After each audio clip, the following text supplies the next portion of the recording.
Hi guys, I'm on the bus. I'm the only one so far. I never sit back in the back of the bus. I mean, very rarely would you find me in the back of the bus. I always sit more towards the front of the bus. But anyway, so I'm just pacing back and forth because there's no one on the bus yet. But I wanted to talk about Vice President Harris's husband, Doug Emhoff. So, is this the October surprise? I knew they were coming with something huge. I thought it would be on her, but it seems like it's on her husband that he allegedly assaulted a woman, his ex girlfriend. Like he hit her. Some people are alleging he hit her so hard it spun her around, yada, yada, yada. And so I'm wondering whether that's true, whether it's false, whether it's exaggeration, and if it's true, whether he's ever hit Vice President Harris. But even assuming it's all true, you guys, do you think they should have any impact on Vice President Harris's candidacy? The fact that her husband assaulted his ex, does this have any bearing on her ability to govern the country, to be the president? Should it have any bearing? I mean, if, for example, let's say a presidential candidate's wife posed naked, does that have anything to do with his ability to govern the country? Should that have any impact on whether people vote for this candidate or not? I mean, what is your opinion? I mean, my opinion is that no, it has nothing to do with Vice President Harris's ability to govern the country. I mean, he is going to be first gentleman, just like another man's wife would be first lady. And so if there's all this scandal about the first lady, it does and can impact the way that voters view the candidate, right? I mean, I can't really think of an example where first ladies, past conduct adversely impacted her husband's presidential bid. But, you guys know better than I do because I can be in my own little world. But in this case, given everything else that's going on with Diddy and all that, which would make sense now, the whole thing might be a setup to create. They're going for a bigger fish. Everybody said that, right? And bonjour. Hang on. So yeah, where was I? I think that they're going to build and build on this Doug Emhoff story. And I think that this is the October surprise, or one of the October surprises. I suspect they have more in play. But now I'm starting to think, could the Puffy arrest have had anything to do with the Doug Emhoff thing? Because it almost seemed like, Puffy was used as some kind of a shield or a scapegoat or something, to lead to something much, much bigger. And I can't for the life of me imagine where they're going with this unless they have Emhoff's ex-girlfriend, who is now a Republican, or perhaps she always was, and they have her in their corner. And what they're going to do is have her press charges against him, and then have him arrested, and have this whole circus, and then have like all these thousands of women coming forth saying that he did this and he did that. This will be a big distraction, right? Of course, it's not the presidential candidate. It's not Kamala Harris, but it's her husband, and she's the first woman presidential candidate. So they're going to be harsher rules applied to her than to Trump. Let's just be real. And if it's shown that her husband is a scoundrel who did X, Y, and Z to all these women, and then they're going to juxtapose him with Puffy, who's in jail. Why isn't he in jail? They create this whole. I'm now at the auction, you guys. Hang on a second. You may have to meet me after the jump with this one. Hang on a second.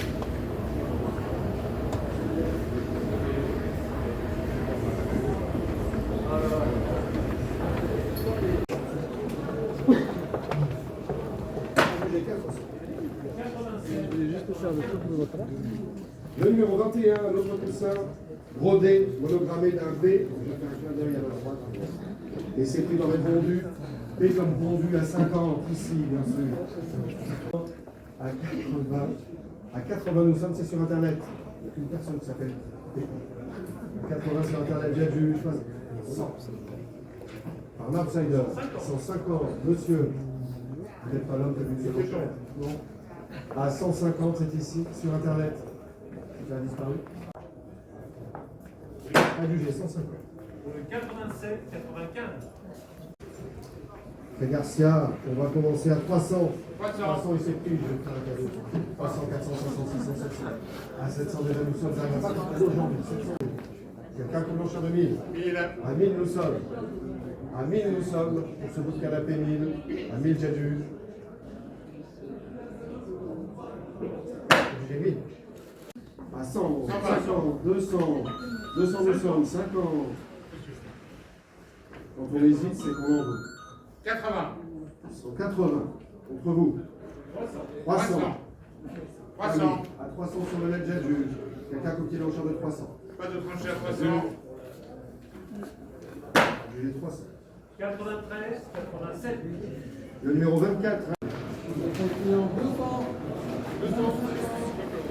250, 250, on retrouvera 250.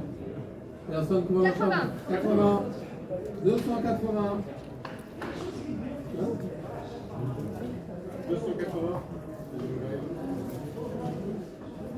280. 80, 48. 300 pour ce grand table. 300, 20, oui 50 par monsieur. 50, 80, 380 nous sommes. Personne 400. 400, par un 50. 450. Nous sommes à 450. 450.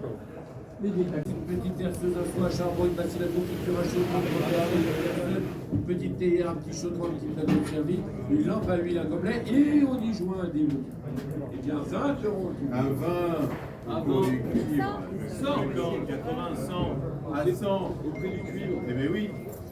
Faites achat à 100. 20. Non, 100, c'est sur le live. À 100.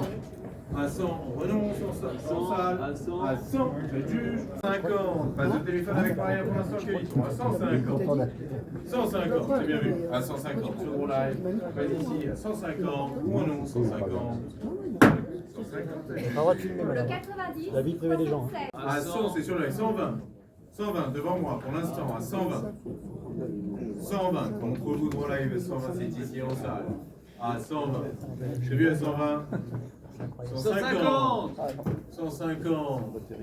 150. Vous êtes filmé, Madi. Comment? Vous êtes filmé. Faites un beau sourire. On est... You guys, I'm still at the auction. I'm just trying to see what they have today. It's, every time it's always different and it's just so interesting. So I want to pick back up again with these American celebs, whether it's Kamala's husband or Diddy or Harry and Meghan, of course, But I just want to focus. 2 seconds. Give me 2 À seconds. 700, nous sommes. Une série très rare. À 800, parfaitement. 900, bien sûr. À 900, nous sommes. Sur le web. Mais, c'est pas vous. 1000 euros, c'est ici au téléphone à 1000. 200. À 1200. À 1200. 1200. À 1200 sur le web. 1200 par en salle. 1300. 300. 400. À 1400 sur Internet, j'ai dû.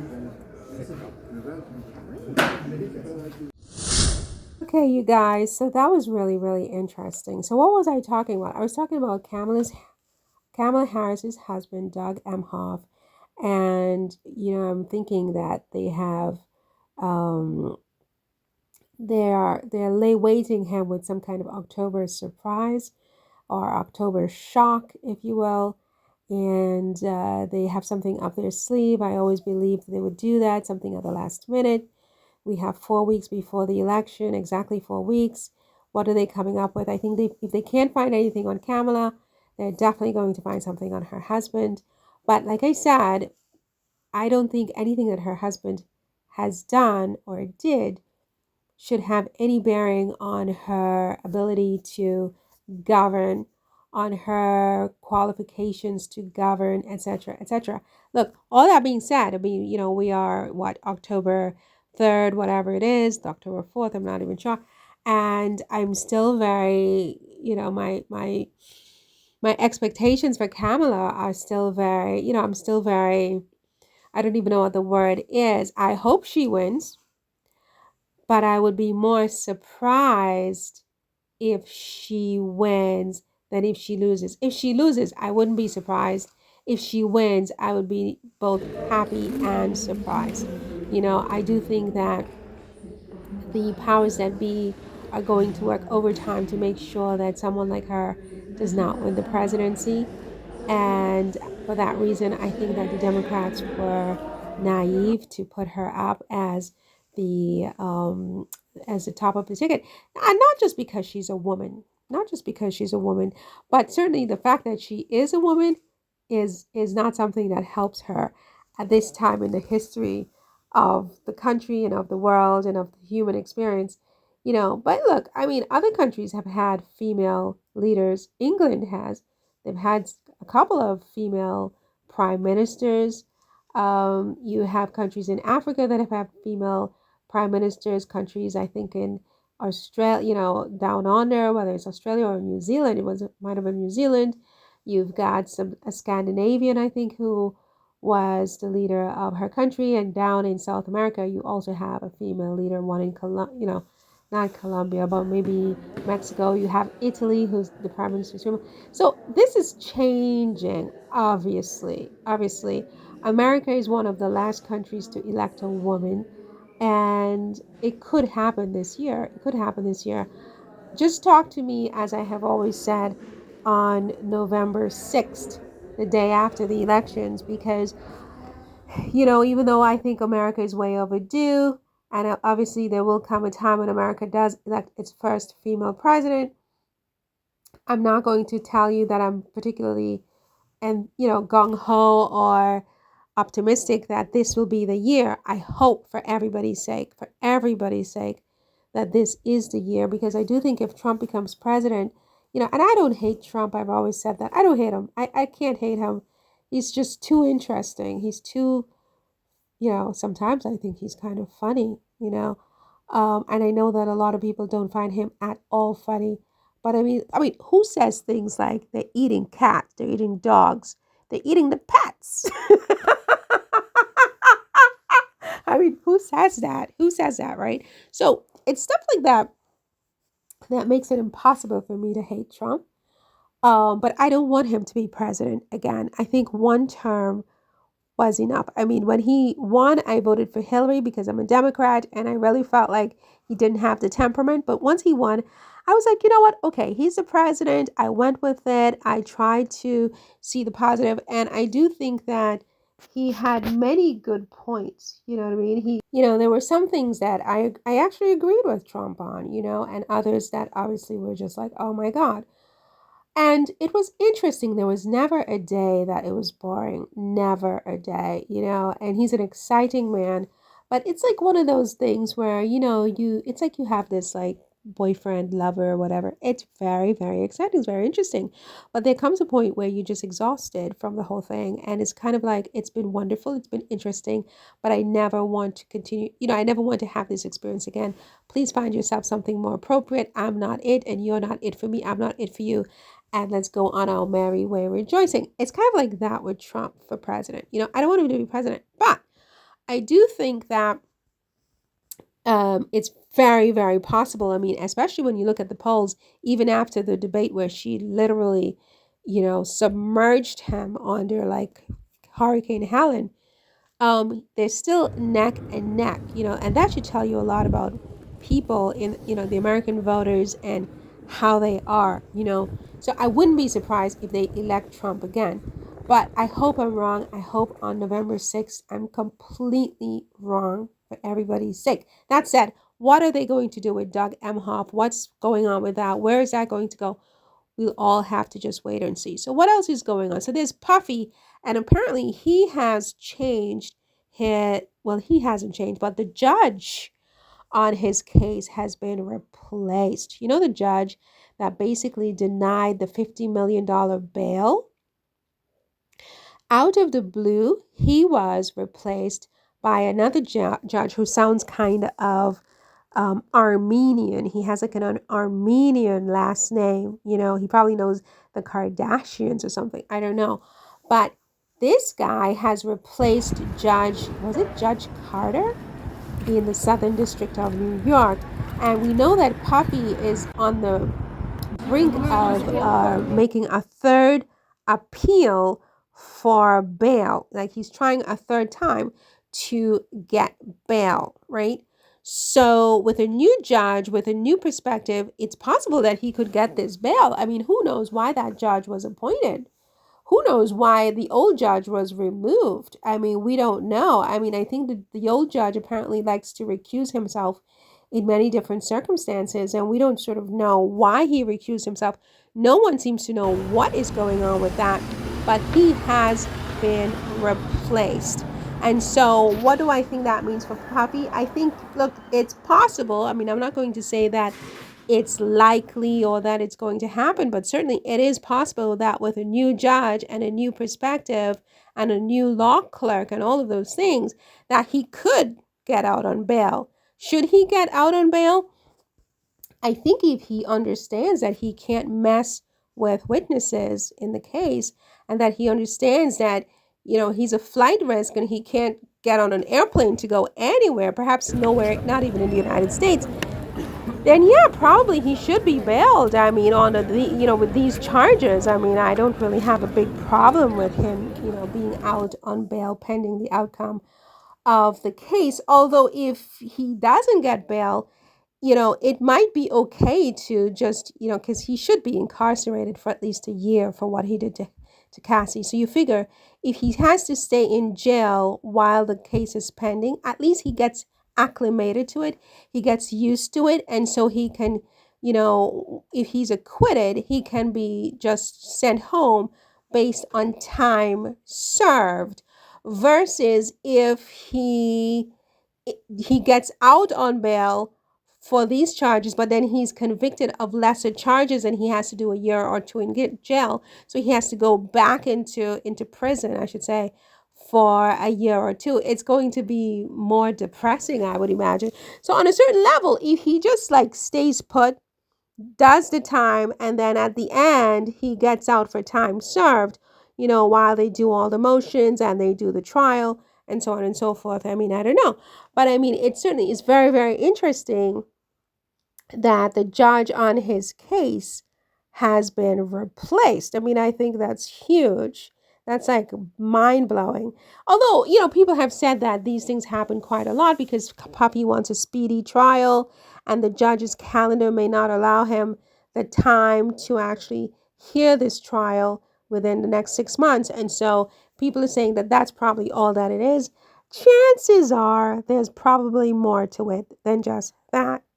So what else is going on? So with Harry and Meghan, not that they are the least of the three, they should be first, but so Harry is but he has just touched down in South Africa, according to reports. And, he's there to talk about Sentebale, to do his thing, to do his magic, if you will, right?